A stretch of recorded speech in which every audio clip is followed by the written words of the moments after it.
It's a beautiful day in the neighborhood.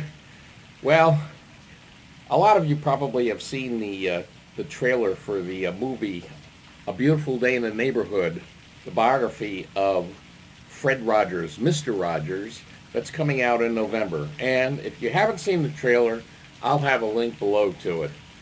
And it stars, by the way, it stars Tom Hanks, if you didn't know. So anyway, there's a lot of attention being paid to Mr. Rogers nowadays. Last year, they also had a documentary about him. And everything about Mr. Rogers is total admiration and awe for the guy. And I'm sure he deserves it. I think he was probably one of those rare children's hosts on TV that actually did like children. I'm saying that because I met a couple of children's TV hosts, and no, they didn't like children. One of them, when I was 8 years old, as soon as we went to, we were with our Cub Scout troop, and it turned out he was the uncle of one of the guys in our Cub Scout troop.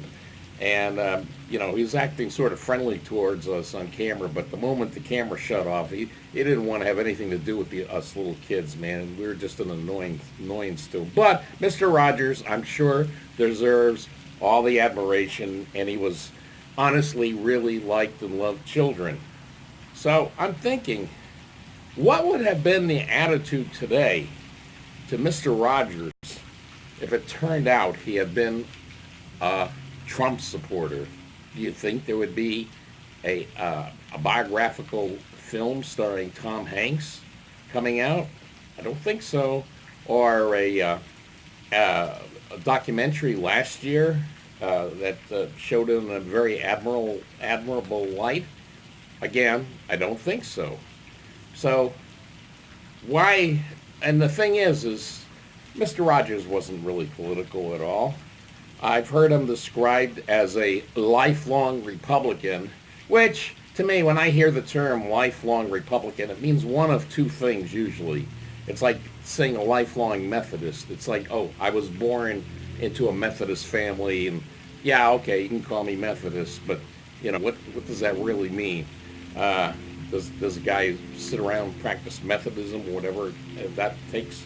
I don't think so. Not usually. Also, a lot of times when you hear the term lifelong Republican, it's really a liberal Democrat pretending to be a lifelong Republican for the benefit of a gullible reporter. Or it actually is a Republican, but a squishy, soft Republican that the Democrats love, that apologizes basically for being a Republican or a conservative. So, but a lot of people figure Fred Rogers is sort of a liberal because, he did work for PBS, and he did testify before the Senate in favor of additional children's funding on PBS. But we'll never know, because he passed away in 2003. I believe he was 75, which, years ago, that's fairly old age, but it's not all that old nowadays. We're living a lot longer. So I'm wondering, what would have happened if Fred Rogers was still alive, living into his 90s, right? Do you think he would just come out and say, hey, I'm a MAGA man? He'd be wearing a red MAGA hat on his Mr. Rogers show, Mr. Rogers' Neighborhood show, and declaring for Trump? No, I don't think it would be like that. But things have gotten so political among the left and the liberals that if he didn't outright denounce Trump, that means he was what they call nowadays a collaborator. Now, even beyond that, I'm also thinking that since Planned Parenthood is in the news, what a coup that would be for the Planned Parenthood people if they could have gotten, if Fred Rogers let's say there's an alternate universe in which Fred Rogers didn't pass away at 75 and he's still alive.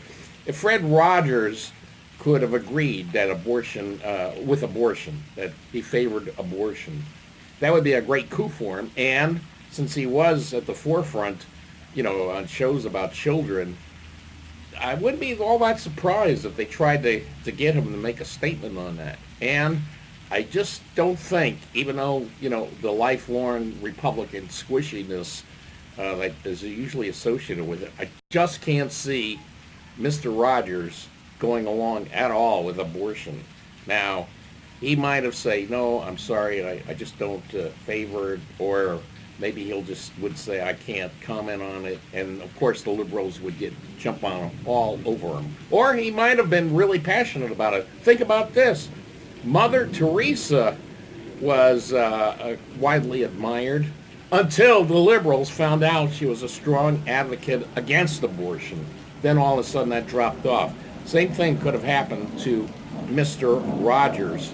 So in this alternate universe, Mr. Rogers either does not come out, refuses to say anything one way or the other about abortion, or is mildly critical about abortion, or comes out, and I think this is possible, comes out strongly against abortion, and this would have led to him being denounced by liberals, and since he didn't denounce Trump, that means he's for Trump. Now remember, Jon Voight today, liberals hate the guy, and he sort of started out as, we thought of him as a liberal, because he was a Midnight Cowboy. Coming home, he won the Academy Award for Best Acting. Now had Jon Voight passed away sometime years ago, before, coming out as a conservative. Today, if I would have done this video and saying, hey, what if Jon Voight had lived on and become a Trump supporter, a lot of liberals would have been mad. It says, no, Jon Voight never would have been like that. He was a liberal, don't you get it? Well, the same thing with Fred Rogers. So I'm saying there is a possibility in the other universe where Fred Rogers lived on, where he denounced abortion and accused of being a Trump collaborator, that we wouldn't have all this admiration, or at least the liberals wouldn't have all this admiration for Mr. Rogers. So that's just something to keep in mind. I'll still see the movie with Tom Hanks. I like that sort of stuff. But, in the back of my mind, I'm going to think, would all this admiration be out there right now if it was known that if Mr. Rogers was a Trump supporter? Just something to think about. See you guys later.